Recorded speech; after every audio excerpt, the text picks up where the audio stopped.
Pemirsa, malam tahun baru di Kota Denpasar dipastikan tidak seramai tahun-tahun sebelumnya. Pasalnya, Pemkot Denpasar tidak akan menggelar kegiatan menyambut perayaan malam pergantian tahun. Masyarakat juga diingatkan untuk tidak melakukan kegiatan-kegiatan yang menimbulkan keramaian di Kota Denpasar. Menurut juru bicara Gugus Tugas Percepatan Penanganan GTPP COVID-19 Kota Denpasar, Ido Gederai, pemerintah Kota Denpasar tidak akan menggelar kegiatan-kegiatan menyambut perayaan malam pergantian tahun. Hal ini sesuai dengan SE Gubernur Bali nomor 2021 dan situasi pandemi COVID-19 di Kota Denpasar sendiri yang masih mengalami peningkatan jumlah kasus positif serta masih ditemukannya kasus-kasus baru di masyarakat yang terkonfirmasi positif COVID-19.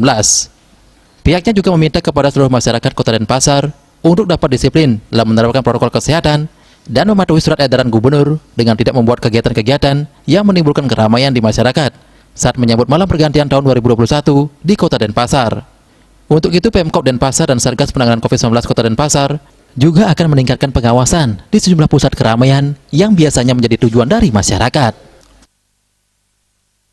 Kami dari Satgas Penanganan COVID Kota Denpasar selama ini dan nanti pada saat menjelang pergantian tahun kita juga akan melibatkan satuan-satuan yang lain ya seperti TNI, Polri, kemudian juga Linmas termasuk satgas-satgas di desa akan memantau titik-titik atau pusat-pusat keramaian yang biasanya menjadi tujuan dari masyarakat ya seperti di lapangan Sultan Badung, lapangan Bintang, kemudian di Pantai Sanur dan beberapa titik lainnya. Kita akan koordinasi dengan satuan-satuan yang lain untuk sedini mungkin kita bisa hindari terjadinya kerumunan karena kita ketahui kasus COVID-19 ini masih terjadi. Mengantisipasi lonjakan wisatawan domestik yang masuk ke Bali jelang malam pergantian tahun 2021, Pemkot Denpasar juga akan melakukan pengetatan pengawasan daerah tujuan wisata di Kota Denpasar. Yang juga berbeda dengan tahun-tahun sebelumnya, pada akhir tahun ini Pemkot Denpasar menggelar kegiatan Denpasar Festival secara virtual.